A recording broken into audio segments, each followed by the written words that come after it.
Hi, everybody. This is Group Theory and Practice, Module 6, and it's Ildiko Ran speaking, your instructor. Today we are going to talk about transparency, disclosures, and special circumstances in groups. So first of all, I want to mention just a few special circumstances when you still work with the process involved, but you use special techniques or with specific populations. First of all, I want to mention that some of you might use art or play or drama when you are processing with your groups. And you can use art projects and expressive arts with or without verbal processing. So there are some expressive art therapists that work exclusively through the art, the artistic expression. And the way that I have led process groups using art, because I'm not an art therapist, but I used art. So I would encourage the mindful presence while doing the art, or focusing on the brush strokes, or the different materials people were using in the art project.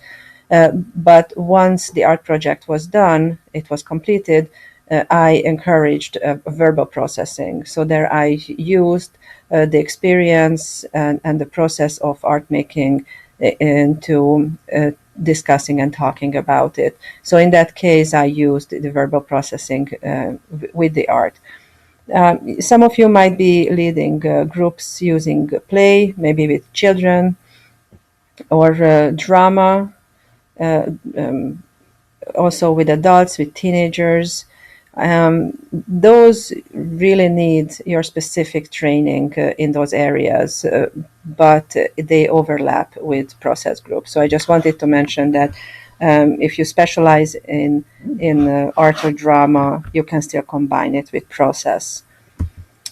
When you work with children, usually it's not a pure process group. Most of the groups for children work with skill building and maybe psychoeducational programs.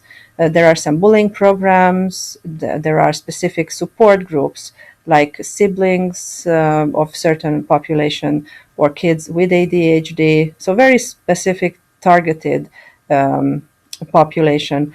But usually it is different from adults support groups. You are not going to sit and discuss how it is to problem solving, or how it is to have like a sibling with autism, for example. Even though that is the common element among these children, but you will be also looking for their ability to express their emotions and maybe their interactions.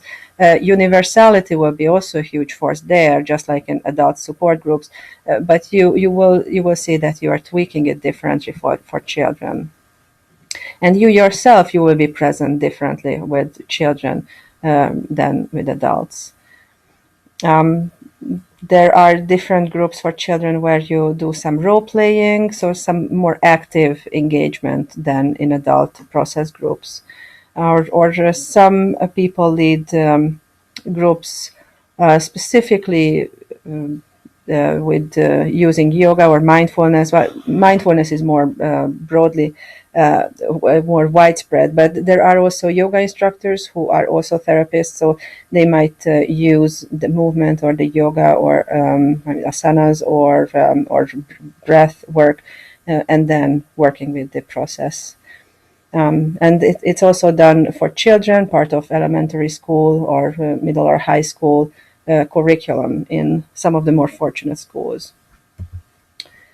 With adolescents, you might be working in different frameworks. It can be, again, the social skill building, mindfulness. Luckily, it's getting more and more popular in some of the school districts. But with teenagers, you can already work in the interpersonal arena, more specifically targeted to discussion and relating to each other, and thinking about the relationships, rather than children, where you include more playful activities or more storytelling or role plays, which you don't necessarily need to do with adolescents. But then again, there are psychoed and discussion combined in these adolescent groups. So you still want to bring in some information, but you want to focus more on discussion and hearing what they are thinking, hearing what they are feeling in regards to that material that you presented. You really need to be an authentic leader when you are working with adolescents. They don't take bullshit easily. So it's very important that you would feel comfortable with yourself and you would understand what's your role. You would feel comfortable with your authority, but you wouldn't misuse it because teenagers are very sensitive to that. So, but you still want to maintain your authority because that's you are an authority as the group leader for them. You need to be ready and open to high conflict or sudden upheavals of emotions with teenagers. And also, I think specifically with adolescents, it's important to your ability to differentiate between the need for urgent intervention or when is it time to allow the process. Because if there are teenagers who have like suicidal ideation or you want to open the discussion around that and you have to be able to gauge that is it an actual ideation or is it an actual need where you need to work individually or you need to refer this teen or is it just an age appropriate thinking process and it is very important to be able to differentiate and get supervision and consultation around that because also if you shut down that discussion then you are shutting down their expression of which is really important for these teenagers. So you don't want to right away refer them but you definitely, your number one rule is safety. So that can be a tricky question, how to lead those sorts of groups for adolescents. And I would always recommend talking to supervisors, consultants in those cases. You can use creative ways towards process. So because usually the main type of process groups is when we are discussing, talking, when we are verbalizing our feelings and thoughts. But when you are working with different populations, you want to be creative. So your goal is always to increase self-awareness of your clients and their capacity for emotional expression. You always want to gauge it to their level of ability, their level of mental health, and especially the degree of denial or inability for self-reflection. So there might be groups where you think that you will be able to work with pure process, but then you suddenly realize that your group members are not able or too fragile or maybe have been traumatized in certain ways that they are not able to focus on that process. So then you have to be really creative and find what's the best way for them to gain from this therapy. I want to say a few words about the therapist transparency. Especially, and this is based on the Yalom reading. When you are given feedback by your group members, and that is the time when they are specifically talking to you and not among themselves. And yes, we are talking about transference and counter-transference, but when you get specific feedback from a real person, you as a real person in that group, you want to listen and respond with care. So you don't want to dismiss the actual communication. You don't just want to think that, oh, what kind of transference it is, but you really actually want to listen how this person is communicating to you. You want to create the safety, the nurturing, that secure base that group work is about. Or if you are thinking about attachment theory in therapy, mostly we want to create that secure base in our work. So in order to create that, you want to respond with authentic care towards your client. You want to consider how much of it is the client's own issue, meaning how much it is transference or how much it is the objective truth. But either way, you do not want to become defensive. You are there for the group members and not for your own benefit. So if you need to work through, again, with consultants and supervisors, you can work that through in your own therapy. That's outside of the room. That's outside of this group therapy room. So yes, you want to think how much it is transference. And in the group situation, you want to then find out how other members are hearing this person, or maybe other times you are sensitive to the fact that this person who is now responding to you in a transferential way, they have in the past and probably in the future, they will respond similarly to the other group members. So that is okay to bring it in. But first of all, you want to respond as an authentic, real human being there in the room. And definitely, you don't want to become defensive. So this slide is about using the group, checking with them if and how they are responding to this person's feedback towards you, but not in order to get the alliance of the other group members. So again, it's not in order for you to use the group members in your self-defense, and not with the goal of scapegoating this person if this person has a negative response or feedback to you. And you also want to do the same with positive feedback. So even if this is it's something it's an idealizing feedback, or even not even idealizing, but a positive feedback, you want to think why that particular members give you that feedback, and then you can appreciate that. You want to receive this gift, but you want to really take it apart, like why is this person giving you this positive feedback, and why is it important for them, how it feels for the other members. And about disclosures, Yalom talks about disclosures a lot. I think the bottom line, the important piece for us is that your self-disclosure is always in the here and now. It's giving honest feedback to your clients, but it's backed up with your role as the therapist, where you are supporting your clients in their healing and their growth.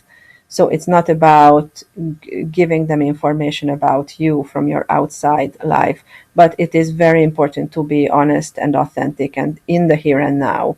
And then it's still a disclosure when you are giving your response to them, but it's a very certain kind of disclosure. It's not about your personal life. And a few words about the Ormond reading. I hope you enjoyed that chapter in the Group Therapy Experience from Theory to Practice by Lou Ormond. And it's about transference, and it's entitled Borrowed Robes, I believe. So Ormond talks about allowing it for quite some time to let a transference going in the group setup. If you are noticing that a transference is happening in the group, you don't want to interpret that immediately. You want to allow it. You want the group members to feel it. You want to get everybody to settle with that relationship, with that dynamic that is brought by the transferences of the different group members.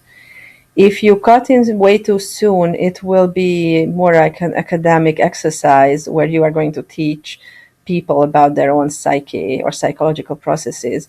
Whereas if you allow it to happen for a while, unless it's a damaging projection, or it's anything that's damaging for other group members, then you want to really stop it. And then you deal with it whatever way you feel right.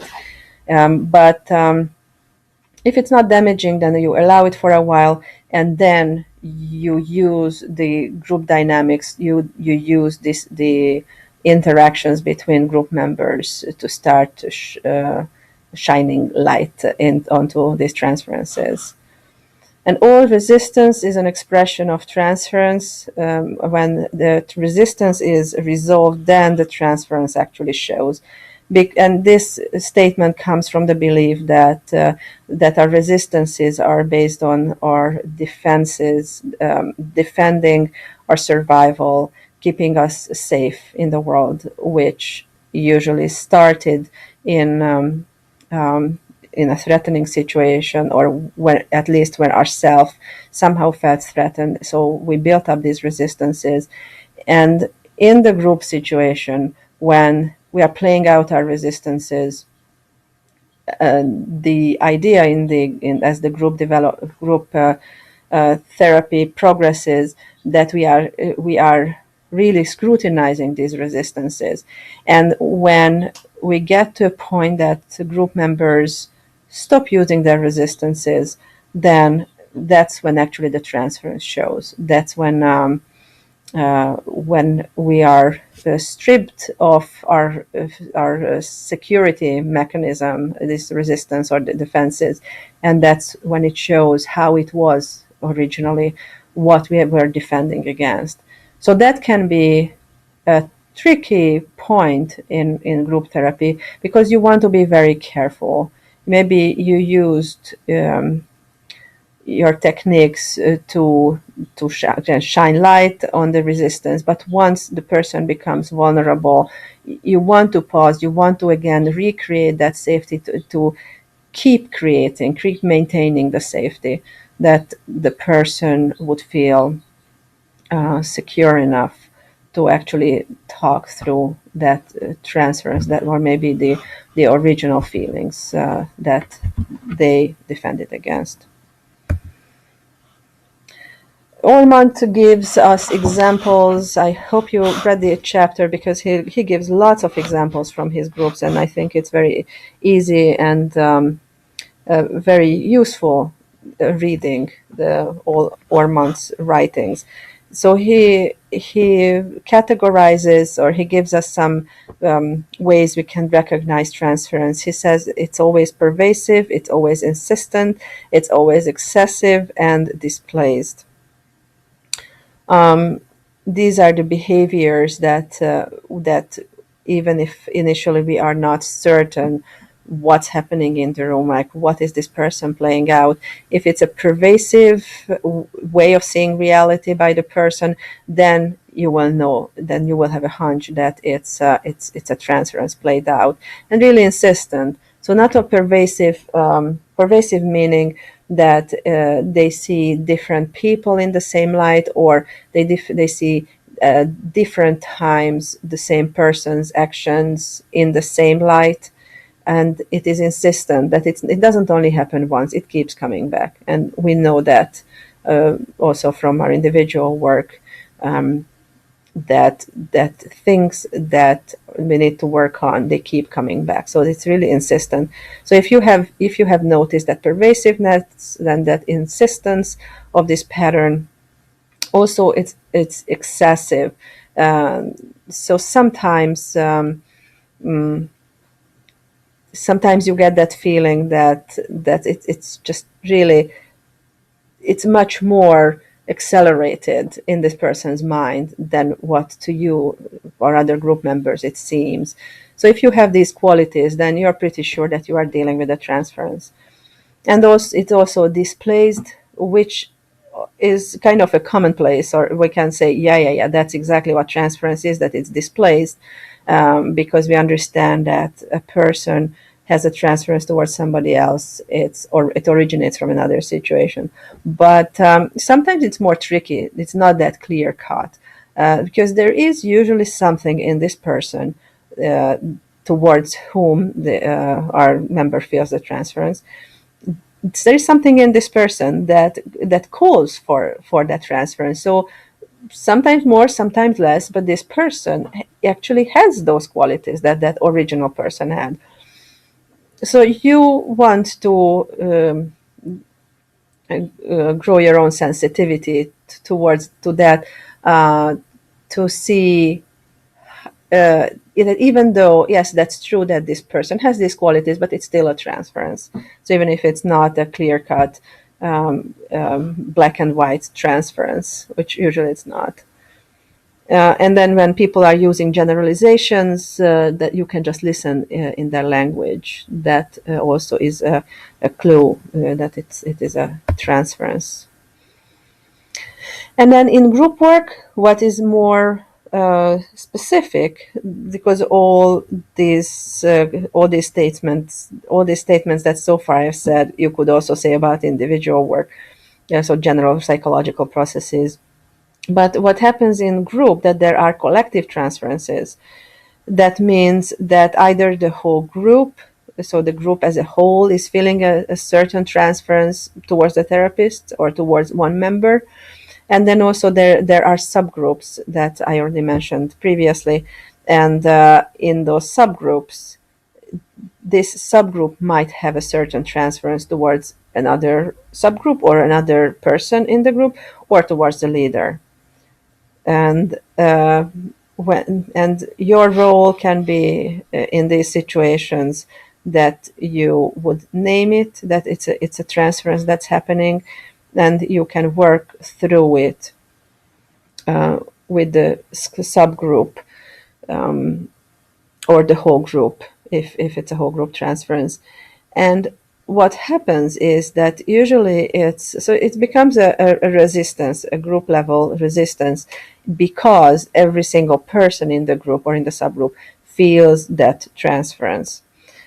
And when you figure out how to name it and how to bring their attention to this collective transference that's happening, suddenly you will realize that everybody comes alive.